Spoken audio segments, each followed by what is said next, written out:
acknowledge the traditional owners of the country on which we meet today and those throughout Australia, and I pay my respects to their elders, past, present and emerging. Thank you for joining me today on this truly amazing day at the Flexible and Agile Summit. My name is Vanessa Vanderhoek, and as Julie said, I'm the founder of Flexible Working Day, which is a global day to celebrate flexible work, which is being celebrated today. Today is our third year. Flexible Working Day is something that I just made up. It was a thought bubble which no one popped, and it's continuing to float around the globe, and it's happening as we speak on social media.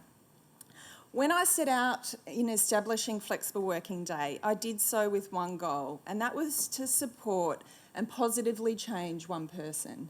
And in the first year, in 2017, we reached 1 million people on the day through the social media conversation.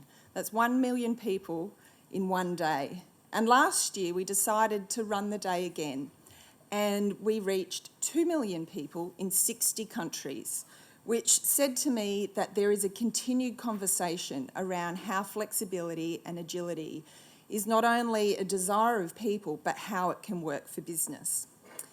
Today, Flexible Working Day is being celebrated in countries across the world. I've been talking with counterparts in Greece, in Italy, in France, in the UK, in New Zealand, in many Asian countries, and I'm sure today will reach 60 countries as well.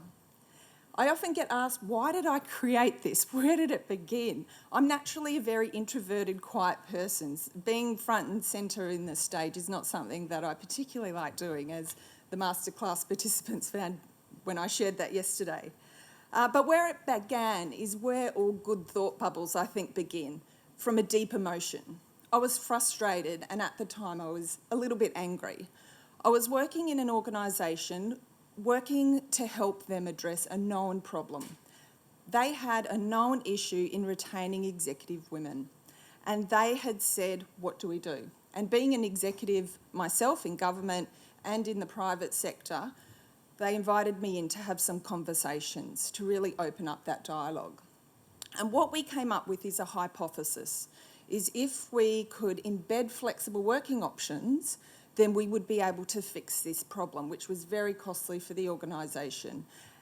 And so what we did was we set out to understand the perceptions and the attitudes of people in the organisation, not only that cohort, but people across the business, everybody. What did they think around flexible working? And the results were very startling to the executive. What we found that flexibility was viewed through the lens of it being basically just part-time for women and working from home. There was a very linear view around flexible and agile working. We found that people who work flexibly felt incredibly guilty and they felt unsupported. And what they also felt was, and what they shared with us was, if a job came up which offered more flexibility, they would leave. 7 in 10 people would leave. We found that there was a deep stigma and perception that people who work flexibly were not committed to their jobs and that they were at risk of promotion. But the really interesting finding, which I find the most fascinating, which set me on this journey, is people wanted it. People said, despite the culture and despite where people are at around that stigma around flexibility, people were desiring it and they were seeking it. And so that's what I did. I said, right, there's a need for a conversation. So I set out and I had chats with people in the business community who I knew, and I said, let's do this. Let's have a National Day of Flexible Work. And they were like, yeah, no, we're not doing that. We don't know how. It's too hard. Let us know when you do it. So in 2006, I actually wrote to the Prime Minister, basically because I didn't know where to start, and said, I'm thinking of doing this. Got a nice letter back saying, good idea, let us know when you do it. I was like, another one saying, good idea, let us know when you do it. So then I decided I better do it.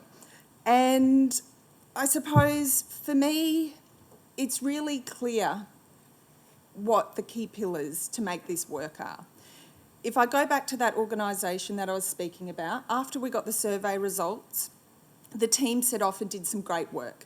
They created a campaign, did some really beautiful branding, got their messaging clear, understood what the benefits were for the business but also for individuals, got their guides in into shape, had tools, and I supported them through developing and running flexibility focus group sessions where we opened up the conversation, which was a two-way training in the new way of work, but also a self-reflection on trying to shift, which we did shift very successfully, those deep mindsets around how flexibility was viewed. But there was one, and I think I've learnt this over the last 5 years, absolutely essential ingredient. And you can have all the bells and whistles you like around flexible and agile working.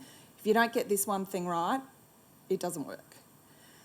Now, I call it leader flex. Word I made up. I like making things up. I also made up the term flexism, which people tend to like as well. So I invite you to just spend a minute and think about a leader who you admire. And typically when I ask people that question, they say, yes, they've got a special magic about themselves, those leaders that we admire. They provide a safe space for people to step up and grow. They encourage people to be the best they can. They allow people to make mistakes. They take risks. They celebrate. They coach. They guide. They admit their mistakes. They attract and retain exceptional talent. People follow them because of this special magic. I keep hearing the word magic when I talk about leadership. And I think it's because they possess leader flex. Flexibility and agility in the way that we work and the way that we present in the world and think used to be a competitive advantage. Used to be a competitive advantage in business and in our career. It's no longer. It's now about, if I can be absolutely blunt, it's about being competitive. So I hear and I can see some faces going, okay, this is all great, but how do I convince my peers? And I see it day in, day out where people say, it can't happen here, it's too hard, I don't trust my people. Two things. This is a very emotive topic. And the reason why Flexible Working Day has got so much traction is because we're hitting individuals one by one. So those people who are saying in your teams or in your circles, can't happen here, two things. One, don't knock it, because one day I can guarantee you'll probably need it.